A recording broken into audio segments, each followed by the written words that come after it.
안녕하세요. 뒷담가는 맹구입니다. 여러분, 부산하면 뭐가 떠오르세요? 바다? 어묵? 돼지국밥? 맛있겠다. 요즘엔 부산 가면 여기를 관광지로 꼭 들린다고 하는데요. 태풍 때 유리창 100여 개가 박살나서 매번 위험에 노출돼 논란이 되기도 했고요.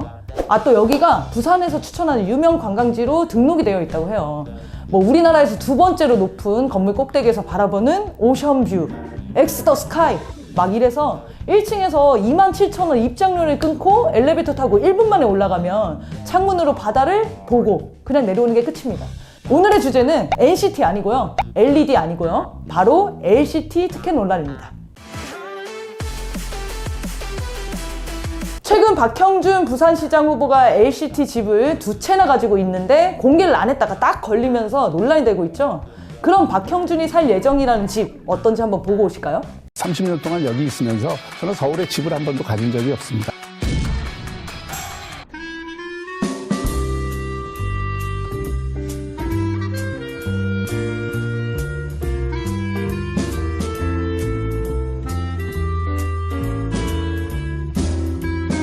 사람들 더 열받게 만드는 거죠.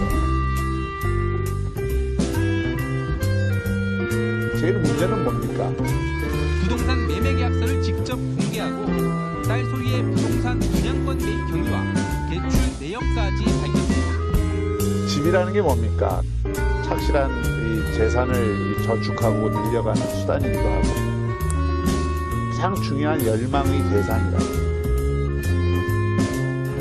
무주택자들 열받게 만드는 게 이게 부동산이잖아요.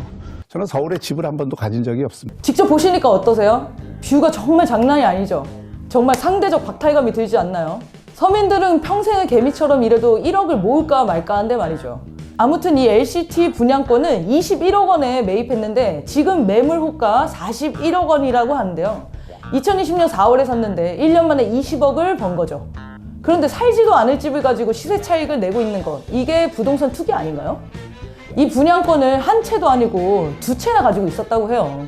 물론 특혜 분양 아니고 자기가 돈 주고 샀다고는 합니다. 그리고 평생 이 집에서 사신다고 했는데 안 살면 정말 끝까지 한번 보죠.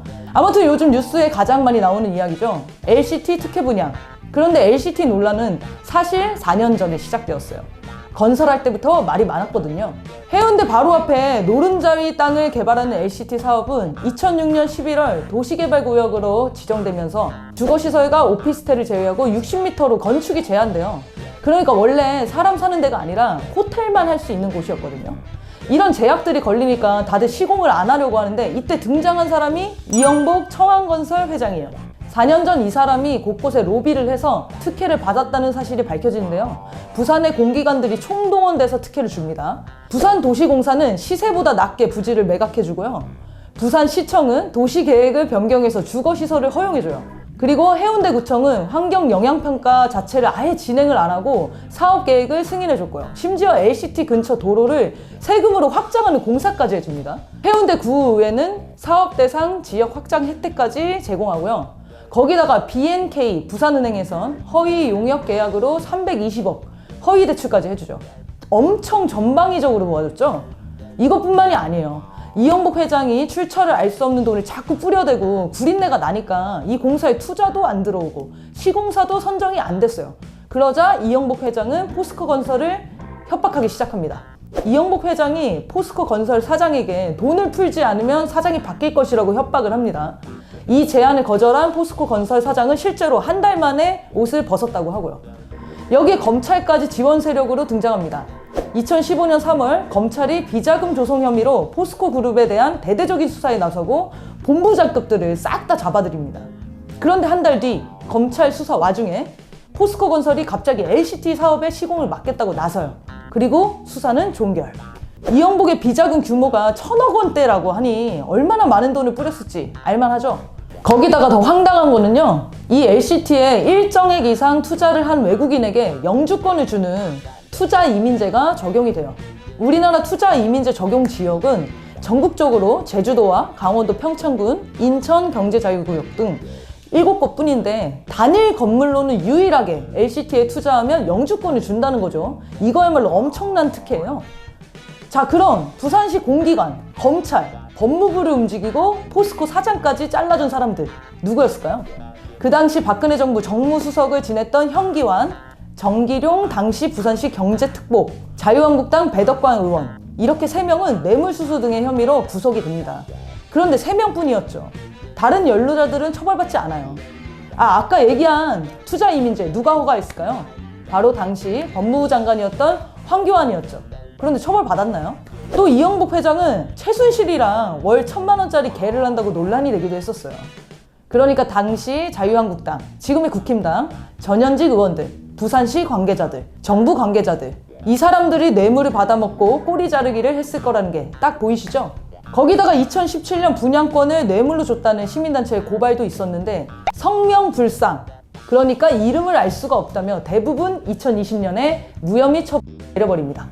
그런데 무슨 이름을 몰라요. 고발된 43명 인적사항 검찰이 다 알고 있었는데 3년 동안 아무것도 수사 안 하다가 공소시효 3일 앞둔 2020년 10월에 무혐의를 때려버렸다니까요.